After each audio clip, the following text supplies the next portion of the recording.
In January 2007, a man in Waterloo, Ontario, watched a video of Steve Jobs holding a glass rectangle and said 5 words that would be quoted against him for the rest of his life.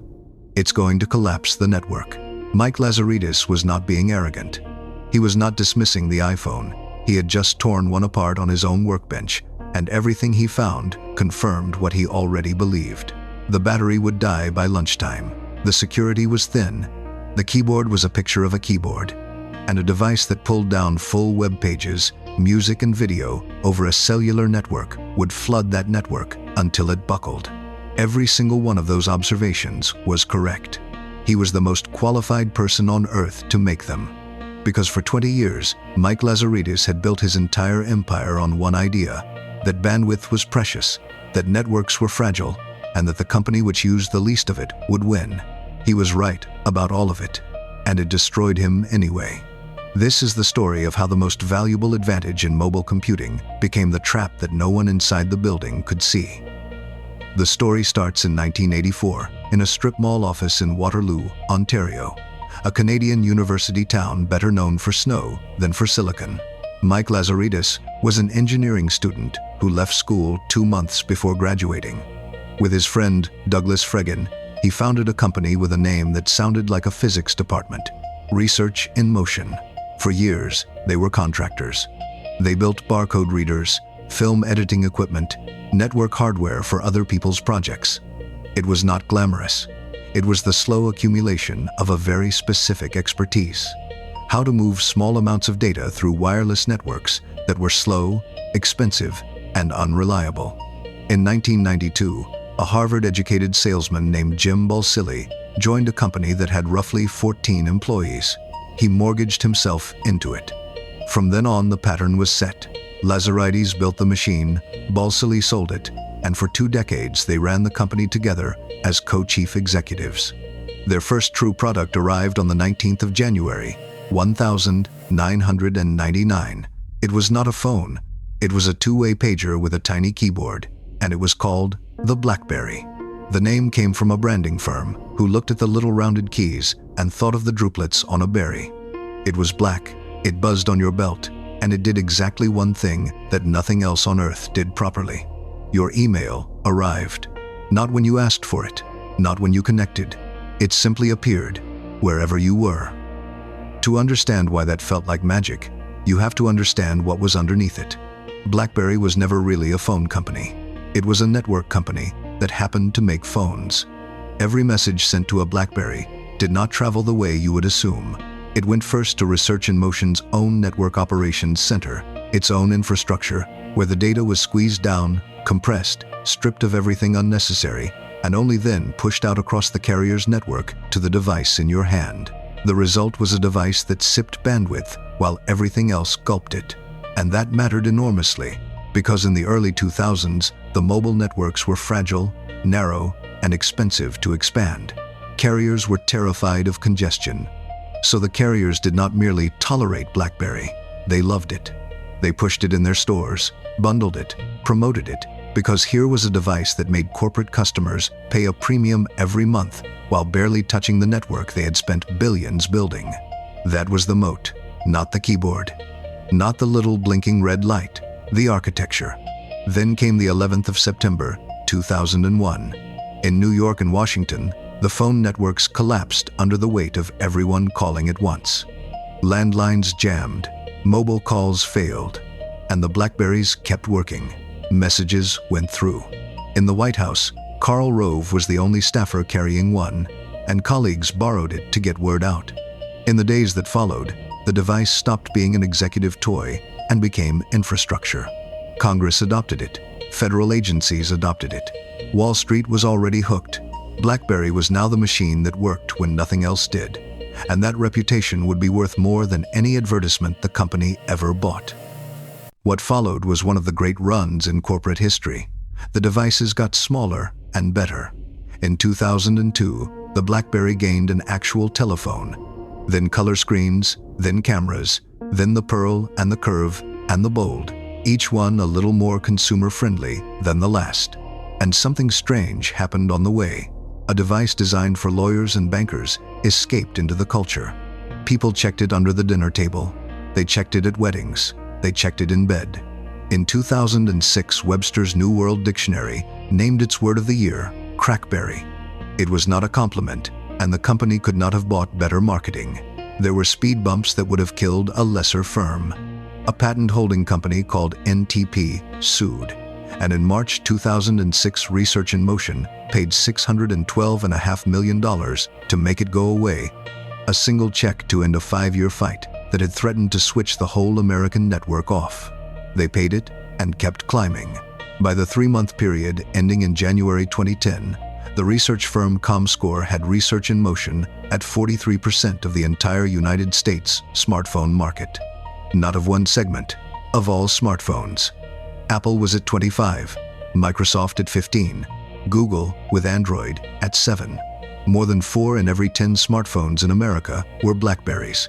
Revenue would peak at $19.9 billion. Subscribers would eventually pass 80 million.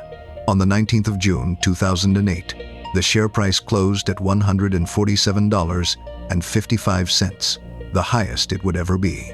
And by then, the thing that would end all of it had already been on sale for a year. Here is the part that most versions of this story get wrong. Lazaridis did not miss the iPhone. He watched it obsessively. He had one taken apart. He understood exactly what it was, and he was genuinely impressed by parts of it. Watching Jobs pull down music and video and maps on stage, he asked the only question an engineer would ask: how did they do that? The answer was that Apple had not solved the problem Lazaridis had spent his life solving. Apple had simply refused to accept that the problem existed, and they got away with it for one reason. When Lazaridis heard that Singular, which would become AT&T, had signed an exclusive deal to carry the iPhone, that was when he said the network would collapse. Notice what he was reacting to, not the device, the carrier, because he knew something the public did not. For years, the carriers had refused to let Research in Motion put a proper full web browser on a BlackBerry. They would not allow it. It would use too much data. That was the rule, handed down by the companies that own the pipes, and BlackBerry had built its entire product philosophy in obedience to it. Then, in June 2007, AT&T announced iPhone plans starting at $59.99 a month with unlimited data included. Unlimited. In one press release, the rule that had governed the industry for a decade was simply repealed. A carrier had decided that owning the most desirable device on Earth was worth eating the network load, worth upgrading the towers, worth the congestion. And at that exact moment, everything BlackBerry was better at stopped being worth anything. Efficiency was not a feature anymore. It was a constraint that only BlackBerry was still obeying. The response was the BlackBerry Storm.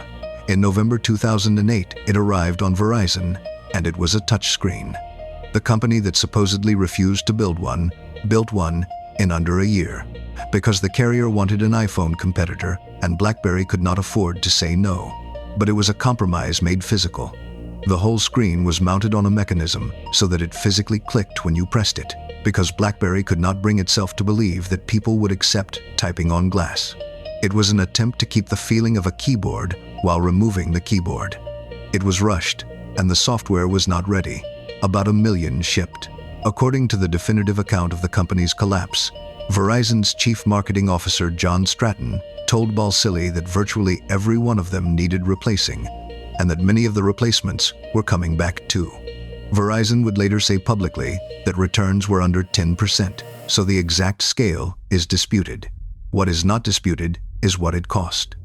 The storm was the moment BlackBerry proved to its most important partner that it could not build the kind of device the market now wanted. Meanwhile, the market moved underneath them with terrifying speed. Android arrived and gave every other manufacturer on Earth an iPhone answer for free. BlackBerry's 43% began to fall, 37 by that August, 31 by December. And the developers, the thing nobody at Research in Motion had ever needed to care about, went where the users were. BlackBerry had built a business selling to information technology departments. Apple and Google were selling to the people who worked for them. And those people started walking into the office with their own phones and asking why the company device was so much worse. And then the architecture, the thing that had made all of it possible, turned on them twice. First came the politics. Because every BlackBerry message on Earth was encrypted and routed through Research in Motion's own servers, governments discovered they could not read any of it. In 2010, that became a crisis. Saudi Arabia ordered its operators to halt BlackBerry messaging from the 6th of August. The United Arab Emirates announced it would block email, messaging, and browsing outright. India set a deadline of the 31st of August and threatened the same. The very design that made BlackBerry the most trusted device in Washington made it unacceptable to half a dozen other capitals. A single central network is a single point of pressure. Then, it proved to be something worse. On Monday the 10th of October 2011, a core switch failed in a data center in Slough, in the United Kingdom. Hardware fails all the time. That is why there is a backup. The backup did not fail over the way it had in testing. The messages began to queue, and the queue became a backlog, and the backlog cascaded outward through the network. Europe went down, then the Middle East and Africa. On Tuesday, it reached South America and Asia. On Wednesday, it took North America. It was not fully restored until Thursday the 13th. For 3 days, millions of BlackBerry users around the world watched the one thing they had been sold above all others simply not happen. Their email did not arrive. Research in Motion called it the largest network disruption in its history. Lazaridis had to sit in front of a camera and apologize. The company had spent a decade telling the world that routing everything through its own infrastructure was the reason to trust it. Now the entire planet had watched what that meant when the infrastructure broke. The end took another 2 years and was mostly paperwork. On the 22nd of January 2012, Lazaridis and Balsillie stepped down as co-chief executives after 20 years, and Thorsten Heinz took over. The plan was a complete rebuild, a brand new operating system built on entirely different foundations that would finally match what Apple and Google had. On the 30th of January 2013, it arrived. The BlackBerry Z10 was unveiled simultaneously in New York, Toronto, London, Paris, Johannesburg, and Dubai. And at the same event, Research in Motion renamed itself, formally, BlackBerry Limited. The reviews were respectable. The software was genuinely good. It was also 6 years late, and it launched in the United States, its most important market, only on the 12th of March, weeks after everywhere else. The apps were not there. The customers were not waiting. In September 2013, the company took a charge of about $934 million, mostly for Z10 handsets that had been built and never sold. That same month, on the 23rd of September, an investment consortium led by Fairfax Financial signed a letter of intent to buy the whole company for $9 a share, about $4.7 billion. 5 years earlier, the shares had been worth $147. The deal collapsed on the 4th of November. Instead, the company took a $1 billion investment, replaced Heinz with John Chen, and quietly stopped trying to win. In September 2016, BlackBerry announced it would no longer design its own phones. On the 4th of January 2022, the company switched off the legacy infrastructure for good. Any BlackBerry still running the old software stopped working that day, not just for email, but for calls, for texts, for emergency services. The network that had been the whole point was simply turned off. It is tempting to file BlackBerry under complacency. The famous version of this story is that 2 executives laughed at the iPhone and got what they deserved. That version is comforting, and it is wrong. Lazaridis was not complacent. He was expert.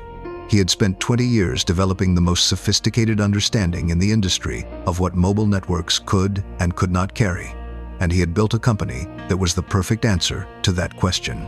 The problem was that his expertise was an answer to a question the world stopped asking. He was optimizing for scarce bandwidth. In the last year, that bandwidth was scarce. Everything BlackBerry did well, compression, efficiency, battery life, security, discipline, was a virtue in a world of narrow pipes and nervous carriers. When AT&T sold unlimited data, that world ended in a single afternoon, and every one of those virtues quietly turned into a limitation. Worse, the same architecture that delivered the efficiency also concentrated all of the risk. One network meant one target for governments, and one switch in Slough that could darken every continent in 3 days. The moat and the cage were the same wall. That is the uncomfortable lesson, and it is not really about phones. The thing your company is genuinely best at was almost always built as a response to a constraint. If that constraint disappears, your greatest strength does not gracefully become obsolete. It becomes the reason you cannot move. Lazaridis was right about the iPhone. It did strain the networks. The carriers spent a fortune fixing them, and nobody, anywhere, ever thanked BlackBerry for having been careful. If you want more stories about companies that were destroyed by the exact thing that made them great, subscribe. There are more of them than anyone is comfortable admitting. And tell me in the comments, what was the last BlackBerry you owned, and what finally made you put it